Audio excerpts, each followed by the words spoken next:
This is not a stagnant thing. We will never get to the finish line. We've arrived. None of that. We're always evolving. We're always looking for better ways to do things, ways of improving, ways to just better lead and partner with our franchisees. If they're not successful, we're not successful. We're always just looking for things.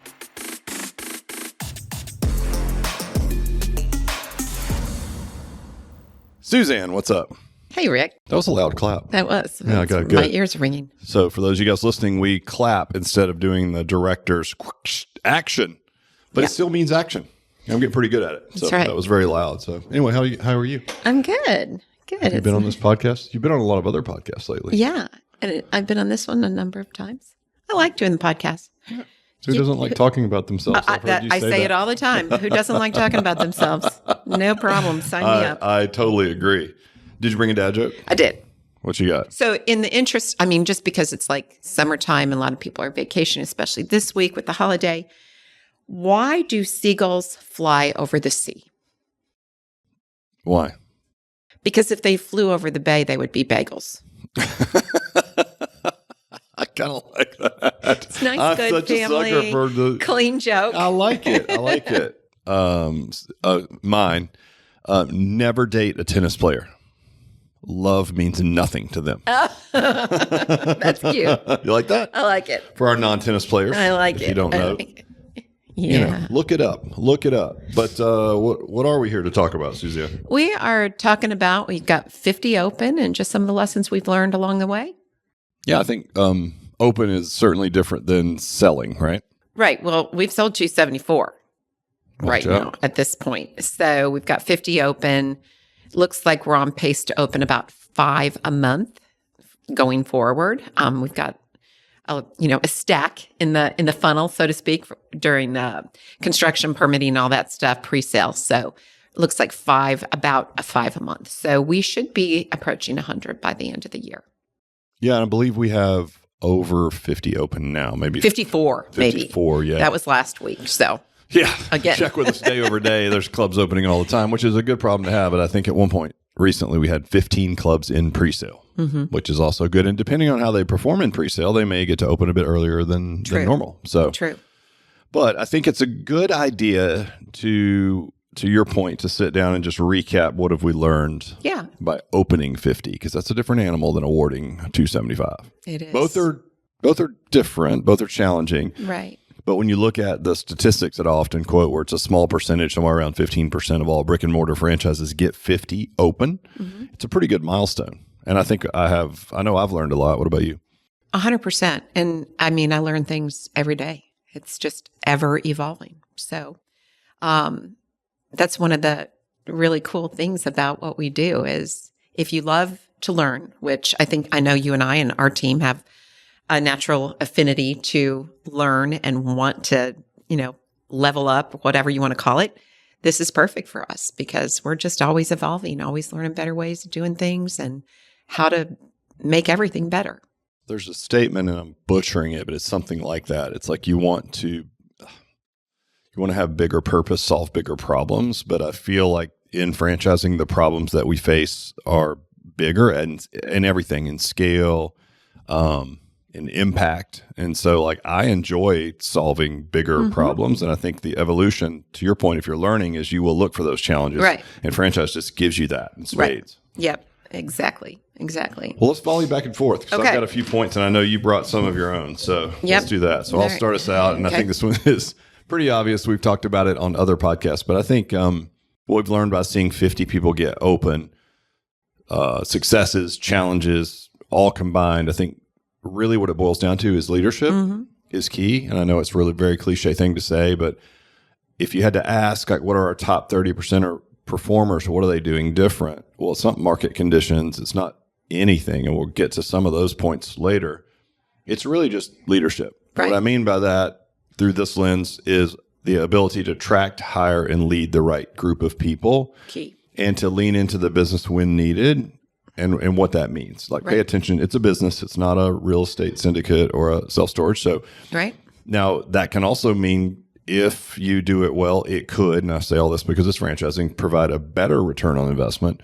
But it's a business at the end of the day. And your ability to lead people and know which levers to pull, it's really going to be key. It's going to make or break you because it's a people-facing business. Right. And at the beginning of the journey, when you're in pre-sale, you're gearing up to open, the owners, the investors who are willing to lean in to their business and serve their operator, serve their head coach, those are the ones time after time after time we see do really well and in a very impactful way, like in a short period of time.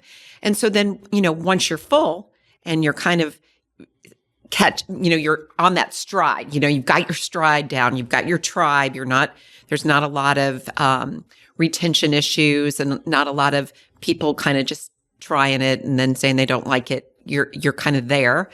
Then the investor can kind of step back from a higher level and kind of just check in with this operator once a week or whatever. But the ones that go fast and do well right out the gate are the ones whose owners are willing to lean in. Yeah, I have a good example of that, which was Russ Merbeth. And I always use this example. He has a director, like anyone's directors, who wants some life balance. And during a pre-sale, it's difficult. And so I think this person, she's doing a great job. And she had like some stuff where she didn't want to be like responding to sales calls early in the morning or on the weekends. And so as an example of someone leaning in, that's just their particular dynamic. That's not always the case. But Russ said, so I just take all sales calls before 10 a.m. and I take them on the weekends. Right. And he's like, what's great is it's right here on my phone. I've got Alloy Ops. It pops up. If it's a lead and it moves to hot lead, I just jump on the phone, call them up and get them signed up. Yep. And the way he expressed it was just the way that I said it. It was very like, it's not a big deal. I just jump on the phone and sign them up. Right. So it's not like, I have to do this or it's a lot of work. And I think his lens on the business trickles down to his people, which then trickles down through them to his director, to his coaches, and then all the way to the clients. Yeah. It's like, hey, we're just here to serve. He goes, it's a great business. It's like, why would I not want to get on the phone and help somebody change their life? They were closing leads when they were here for training. Yeah, they had the record. I think it was 3 or 4 leads closed while they were being trained on how to do the thing. They were doing the thing. Right. And so, yeah, he's just got and if you met him, he's a soft-spoken guy. He's very intelligent.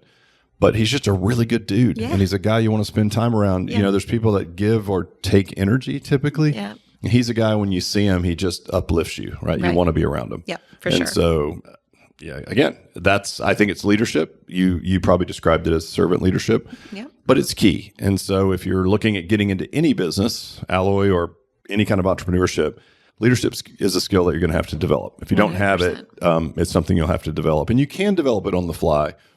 But it's going to be the most important skill, I think, as far as inherent traits for your business. Yeah, I agree. And it regardless of what business you're doing or what position you hold or whatever, being a great leader is always going to serve you well. It's always going to help. Yep. Yeah. Even whether that's in a relationship or whatever, you know. Right. So yeah. Agreed. Yeah. Well, I'll lob it to you. Let's go back and forth. All right. So the thing, one of the things that I wanted to talk about that we've talked a lot about and learned a lot about is support. So we as franchisors support our franchisee partners. How much is too much? What is the fine line of balance between doing too much for them or just the right amount so that they know that we're here if they have questions or need assistance or whatever, but we're not running their business for them. And early on in early innings, I think we erred on the side of caution where we were just wanting to do everything for them just so that it wouldn't be too hard and we would attract good people. And, I think that ended up not serving us well because at the end of the day, when they would open their doors and we would be like, okay, now here you go. You have to answer the phone. You have to sell. We were doing all of that for them. We were holding their hand all through permitting and construction and even lease negotiations where we're like, oh no, you have to be careful of this or that. Just really doing way too much for them. And then they open the door and we kind of here's the baby. And they're like, oh, right. I don't even know what to do. My I'm not trained on this stuff. My staff isn't trained.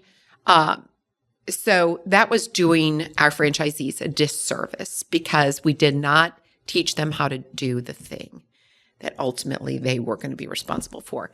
So we pulled back. That kind of irritated some people because they thought that, we were going to be providing all of these things. But it's like, with everything we do with franchisees, we do it with their best interest at heart. And I know that sounds kind of like, oh, eye roll, really.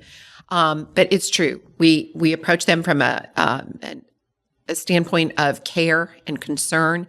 And so once we explain to them, like, here is why, you're still going to get a lot of support. You're going to get a weekly phone call from Adam. He's going to make sure that you're staying on track and that he's going to listen to phone calls and coach your team up if things seem a little awry. So it's not like we're just stepping back and hands off. We're just not doing it for you. We're teaching you how to fish. Right. And so that has been a really, really game changer in terms of how people are doing in pre-sale and afterwards. And like, if you're listening to this and you hear that, it doesn't mean that we're not offering support. We're talking about doing it for you. Like, yes, we're not going to let you get into a bad lease, and we're not going to let you, negotiate a space that doesn't work for the business model, or, and yes, we have 2-week check-ins during your construction process. So there's still a lot of support there. But what we're asking is that the owner leans in a little bit, so we're not literally doing all of the legwork. Because, again, you're not preparing someone to then become a business owner, certainly if they've never done it. And same thing, like you said, like, we used to offer a pre-sale. Now, you would have to pay. It would be our team, and we would handle your phone pre-sales. But we've adjusted the pre-sale timeline now. Well, there's not a lot of time when you don't have a facility working in a pre-sale. There's a less time that you have to spend selling on the phone. So it's just not necessary. And to a unit, every club that we pre-sold for, when we turned it over to them, we had robbed them with great intentions. We had robbed them of the opportunity to learn how to do the thing. Right. And eventually, like, we can't do all of your phone sales forever. No. Or, meet with your coaches or whatever. We can't run your business. We just can't. Well, yeah. I mean, that you're getting into it to learn to become a business owner and an entrepreneur. Right. And so that was in an effort to provide way more support than we, probably should have. We sort of shot ourselves in the foot. You know? And some people picked it up and ran with it. Other people struggled. But what we're finding is if we can get more engagement from an investor early on, they'll be a better franchisee long term. And so all the tools are there. But, like, okay, this is your business, and we're going to handhold you. But you're going to have tasks and duties and things, and we're going to have checkpoints along the way. So it's not as if we're like, hey, we're not supporting you anymore. Oh, no. But at the same time, the level of support, there has to be equal, at least, involvement from the owner, if not, up to 80%. I mean, we're just making sure that things are done right. We keep you on track. We give you guardrails. Exactly. And I think if you look at other franchisors, we are still providing a tremendous amount of support. Yes. Pulling back. Because all the things that we mentioned were always in place, but we just did all of the things. Right. Those same things are in place. Yes. We just don't do the things. Right. Well, and for franchisees, and most of our franchisees are multi-unit developers. We have these single one-offs, but and even that, it's interesting because the one-offs are doing so well. They're coming back and saying, I want another, I want another. Probably the best thing is, like, I love it when franchisees come back, and we've had a lot of that lately where they come back and buy more. Right. And I love that too. But from an investor standpoint, you might as well jump in and learn how to do the first one, because you're going to do a second one and a third one. And in some cases more. Easier. It does. I was talking to Mark Fisher. I had him on the podcast a couple of weeks ago. I think his episode came out a couple of weeks ago. Yeah. And I was asking him about, like, currently, like, some of our gym owners they're not in the top 30%. I was like, why do you think that is? And he, of course, I sprung the question on him, and he had a great answer. He was like, I think it's been a long time since I opened a business, and I forgot what all it takes. And so I was, incorrectly looking at it through the lens of a business that's, like, that's been open 10 years, which is what I'm used to running. This is a whole different deal. It takes a whole different level of effort and skill set to get the thing up and running. And he's like, I think that's probably what it is. Is a lot of the people that are well established, they've had facilities for a while, and they forgot what it was like to grand open a club. And so that's fair too. But even for those folks, like, here's a ton of support. Here's every resource you could ever need, but you have to get in there and do the thing. Yeah, ride the bike. One of our franchisees, I think Kurt out of Pittsburgh, he stated it perfectly. He's like, don't get drunk on support. Right. And what he meant by that was like, hey, this is just my business. I have to do this. Yeah. Right. So he's looking at it through the lens of like, all right, next time I open one, I'm going to do it this way or that way, just because I would rather do it that way. Right. Right. And it's not outside the guardrails like we talked about. Right. So, I know I always liked him. Yeah, I know. The drunk on support thing cracked me up. It really did. Yeah. It really did. So it's good. Cool. All right. What's next? For me, it's the model itself. So is the model going to work at scale? And I know, like, if you're listening to this, you're like, well, that's a dumbass question. You should have had the answer to that before you started. I'm like, well, I did, because we had opened sample facilities and we were licensing and consulting with so many people that were running similar models that were working well. Yep. That we knew empirically it was going to work. Right. But you still have to wrap it up, put a bow on it, and send it out into the market to see how it does. Right. And the great news is, whether we're in the Northeast, Northwest, Southeast, right, Texas, like California, you name it, like, it's very well received in market. Yes. So it's a great value proposition to the right consumer, which is how we choose our real estate and everything else. And so it's nice to see, because, 50 is enough to be like, okay, cool. The model stands on its own. It does. Right? It works. Even in some scenarios where we've had maybe less than ideal leadership in place, the model has stood up regardless of that. And I'm like, that's probably the best indictment of the business model. Like, if we have maybe a poor leader running a facility and they turn their staff over. And we've had some extreme cases, like 5 times in 9 months, right? Right. Well, thankfully, we encourage that individual to, like, maybe pass it off to a different individual that's in the system. So, like, hey, this is not for you. But even with all of that, that person still was at break even or whatnot, which is she was making a little money, even though she had an SBA loan that she was paying off. Right. So incredible. Service. Yeah, exactly. Best indictment of the business model, probably. So anyway, I'm really, it's one of those things where, you get 50 open, you've got enough empirical evidence. I think it's a good benchmark to pass. Yeah. And lo and behold, the model seems to be standing up. It's not a pricing issue. And we're in markets where we're using all of our pricing tiers from the lowest. We've got 5 tiers. We've got tier 5s all the way down to tier 1 in some, special markets. Right. Not very many of those anymore. No. And it's working everywhere, really. Yes. That's the thing. It's well received. Yes, and there's a gap in the market, just like we thought. It's being well received. It's not hard to fill up your gym with 130 people. It's like you can answer all those questions. Can this model stand up in a crowded boutique fitness? I'm like, yes. And maybe the beauty of it is we only need 130. Right. So I don't need everyone in the neighborhood to love me. I only need 130 people. Exactly. Well, with 50 open, we can say things with a little bit. It's not just, based on our pilot experience and our license experience, we believe that this is going to work and it's going to work well. Now we've got 50 open, and the vast majority of them are doing very well. And so it's not a unicorn. You can do, this works. Right. Well, and I remember, I laugh about this because when I used to be in consulting and licensing, I would have somebody say in Kansas City say, well, I don't know if this will work in my market. And at that point, we were everywhere from India to Dubai and Tasmania. Right. And I'm like, I loved it. It was so fun to use these far-reaching places because I would say, listen, if it works in Dubai, I'm pretty sure it'll be just fine in Kansas City. Right. Or if it works in Tasmania, it'll be fine in, Ohio. You're good to go. It's going to work. That's fine. So to see it going into all these different markets and proving out, it's awesome. So anyway, it's just one of those things where you take stock of some success and you're like, hey, the model is really well received and it's got some runway. So that's a good sign. Yeah, for sure. For sure. Okay. So next thing I wanted to talk about is evolution. This is not a stagnant thing. We will never get to the finish line. we've arrived. None of that. We're always evolving. We're always looking for better ways to do things, ways of improving, ways to just better lead and partner with our franchisees.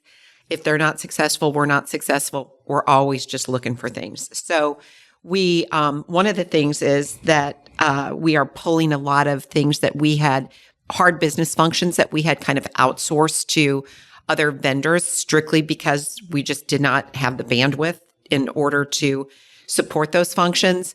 And we couldn't afford at the time to bring all those people in-house right away. So we just outsourced a lot of our things to the best in the business. So we still have the good functionality, but we don't have that high payroll.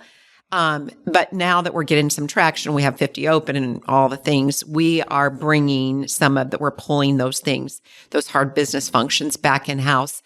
It's good for accountability. Like nobody can pass the buck. Hey, we know these folks are on our team. They've been trained.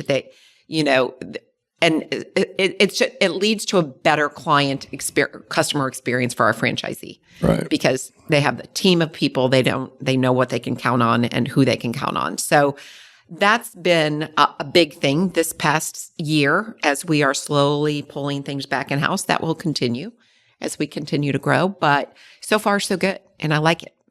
I agree. I think it's a much better customer experience, and like you said, we picked the best third parties that we knew of at the time, but I think ultimately when it boils down to it, this makes sense. It's like nobody's going to communicate at the same cadence and the same culture, style, and everything that we do. Right. And so it's like over time, you're like, okay, if we need this to be markedly better experience for the franchisee, it's something that we should own. Right. And of course, you have to staff up for that and everything else, but it's worth it, and it's a step-by-step process.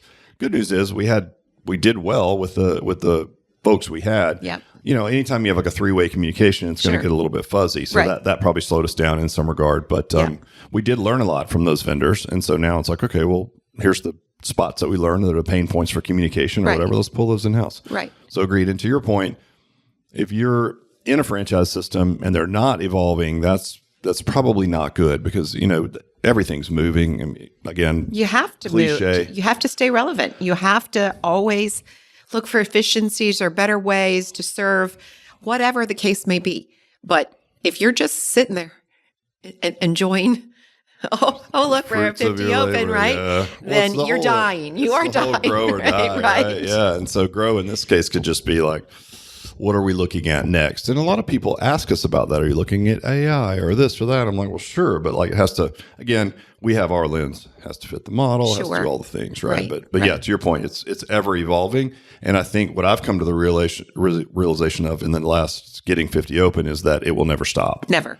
And so you'll never reach a point where you can exhale and say, this is it. But do you want to? No. Well, that goes back to your original comment about learning and pushing and learning. Well, and that's our culture, and that's the people that we surround ourselves with, and we hire with that in mind. If there's somebody that's like, I just want to come in and do this every day and then go home, like that's probably not our person. Right. Right. So it's grow or die.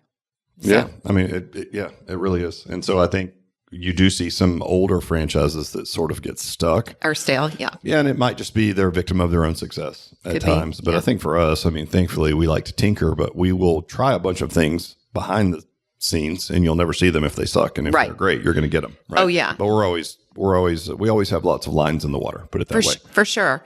And one of the things I love also is that there's no ego around the things that we're testing. Even if I've spent 6 months testing out a lead management system or whatever, I'm like trying to make it work. And it's like, it's just not going to work. Right. So I'm not married to this idea. I don't care that I just spent the past 6 months working, I don't know how many hours a week trying to figure this out because it sounded like it would be such a great thing. Well, sometimes it takes that level of work to exhaust the possibility that it would work, right? But I mean, to your point, if you got stuck in the mindset of like sunk cost, either literal or time, one and the same, or attention or an idea or an ego around an idea that you had that's now not working, right? And none of us do that. The good thing about the team thus far is that everyone on the team, regardless of their position, can weigh in. And we expect them to own their functions. Part of owning their function is to be like, hey, this thing is screwed up. I'm changing this. Exactly. And they'll bring it to like a leadership meeting or whatever, and they'll talk about why they're changing it. And normally we'll ask some questions. Right. Okay, what about this? And have you considered this? And sometimes have, sometimes haven't. I think it goes both ways. But it's fun. It's fun to have a team that's that invested in all wired and rowing the same direction, which parlays into my last one. And then I know you've got one more as well, right? Mm-hmm. So mine is, scaling the corporate team because, again, in our effort to bring more things in-house, we're going to need more robust support for franchisees. And so we're scaling our team. And it's been fun. It's good to see, there are good people out there, right? And I think you'll hear these days, it's so hard to find good help or whatever. And I'm like, we're not finding that at all. Like, we've been able to find really good people that fit our culture. And then to hear them, speak back to whether it's me or a third party that would then come back to me and tell me that they love the culture and that it's better than any place they've ever worked. Yeah. And of course, you got people who just shout it from the mountaintops like Adam, which he's awesome, Yeah. He just jumps in the Slack channel on a Monday and say, "Oh my God, I love working here. It's the best place ever." I'm like, okay, cool. He's such a good dude. But we've heard that a lot consistently with our new hires. And, it's not accidental. Like, we hire with the lens of, do they fit our culture? Will they fit in? Can we all laugh together? Because that's one of our core values. So I love our core values. I think they are not just words on the wall like some businesses have. These are really values that we're very thoughtful about. And, we once a quarter when we go to our EOS offsite, we defend them. And it's like, should we get rid of this? Or it's like, no, we love those. But to almost a person that has been hired in the last year or so, they're like, this is amazing. I love this job. Well, and to your point, lip service to core values is one thing, but like we'll use them. Like if we're in a sticky situation and a leadership meeting, we'll pull out a core value and challenge each other with it. It's like, well, that's sincere candor, right? You're going to have to go right at them and just talk to them about it. Right. I mean, you're coming from a place of care. It's going to take a direct conversation. Yeah. So, yeah, I love it. And it's not lost on me that it's going to be very difficult to keep our culture together as our team gets larger and larger and larger. Because you're going to have different types of people. Obviously, someone that works in finance is probably going to be a different profile than a salesperson or a support person who's customer facing all the time. And that's okay. It's not really so much about personalities as it is about like the way people are wired and how they do business and how they care about their team and our franchise partners and everything else. So it's not lost on me that that's difficult, but that if you're listening to this, that should make you feel good knowing that we know it's a challenge. So we're going to put effort and time into it. Right. Yeah, for sure. I think one of the trickiest things will be the remote worker or the part-time work from home versus being here, because being here, it's just easy to like drink the Kool-Aid and, share like water. Like our grip test this morning. Exactly. We did a grip test. Yeah. So InBody, one of our vendors, sent us a grip test, and then we looked up like what athletes or, NFL players versus this or that, what's healthy for men, and we're all out in the middle of the room taking a break doing a grip test. So, but to your point, how do we spread that culture to remote? And we've got a couple of people that are there now and they do a great job. Yes. So I think we can, it's a different animal. I mean, and it's an ever changing work environment these days too. And you've got to be cognizant of that and be able to offer something that's relevant to people, because work from home is a legit option for a lot of people. 100%. And we have limited space here. Sure. So that plays into it. But I think personality wise, like I worked from home for the first 8 or 9 years of me working. Of the licensing, of the licensing company. And I loved it. I wasn't lonely. I just was churning out a whole bunch of work, but it was fine. It was fine. And people would ask me sometimes like, well, don't you get lonely? And I'm like, no, I have a social life. I go to the gym 3 times a week. And then you have stuff at night. And then I have stuff in the evening. I have lots of different book clubs and Bible studies and friends and relationships and stuff. So no, I don't get lonely. But when I'm working. And I got just so much done. Right. But not everybody's wired like that either. Well, and I think what they found post-COVID, because everyone worked from home, is productivity went up. But creativity went down. Well, I'm not creative anyway, so. Well, there's something about being in a group of people and, your water fountain conversations in passing about, hey, what do you think about this? Or what do you think about that? And all those things just kind of come up that don't come up when you're at home. But yeah, if you have a day when you just have a monstrous amount of work to do and you got to plow through it, it's like staying home's the way to do it. 100%. I come to the office typically 5 days a week. I might not be here for all 8 or 9 hours.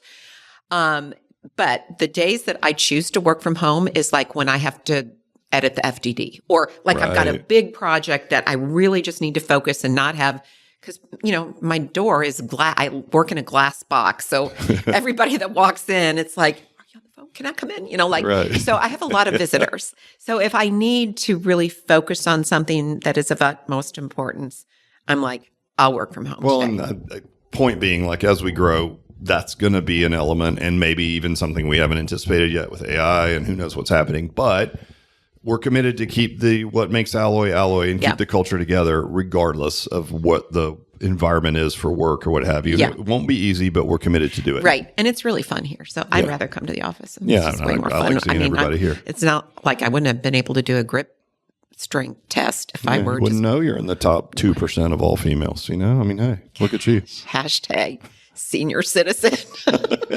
Not yet. Not yet. Oh, well, almost. I'm pretty sure I'm qualified, but you have one more? I do. So one of the other things that I think is so important is the relationship between us and our franchisees. I have worked really hard, and we talk about this. We want to keep it relational and not transactional. What do you mean by that? So I want our franchisees to feel like we are true partners, because we are in a lot of ways. And if they don't succeed, we don't succeed. And there's nobody in the entire organization that wants our franchisees to succeed more than we do.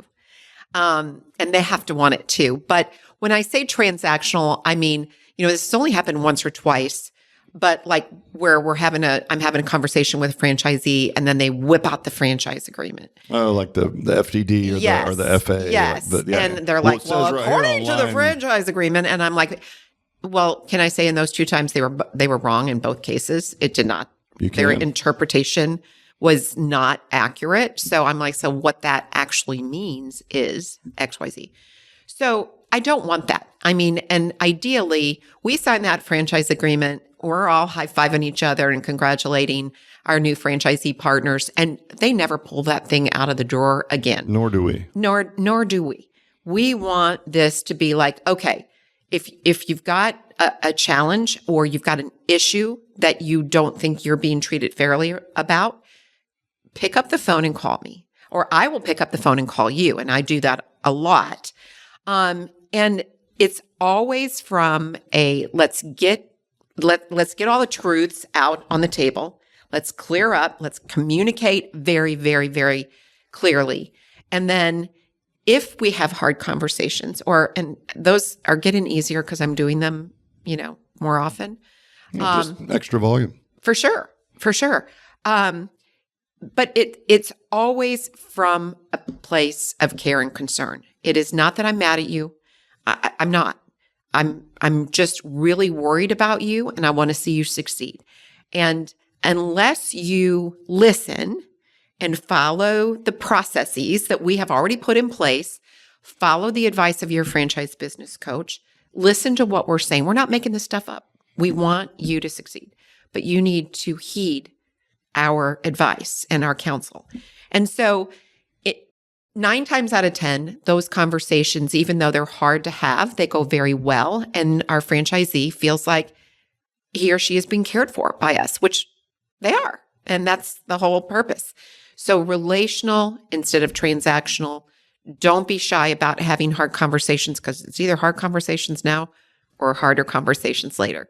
And if you don't have those hard conversations, you most certainly will have to have a harder one down the line. And we don't want that. So, well, I would say you're really good at that. And for those of you guys that aren't open yet or thinking about getting into Alloy, Suzanne will just randomly pick up the phone and just call franchisees that are top of mind and, just touch base with people periodically. Yeah. And it keeps the channel of communication open, right? Yeah.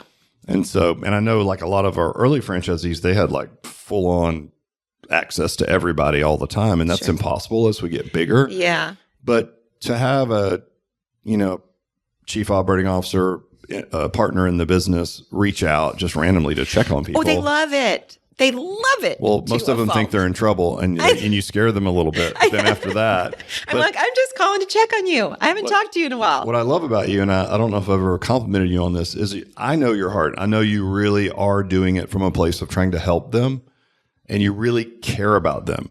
And it's almost like, and you say this in like a motherly way, but we do talk about that. Sometimes that franchise partnership can be a child-parent type of relationship. Yeah.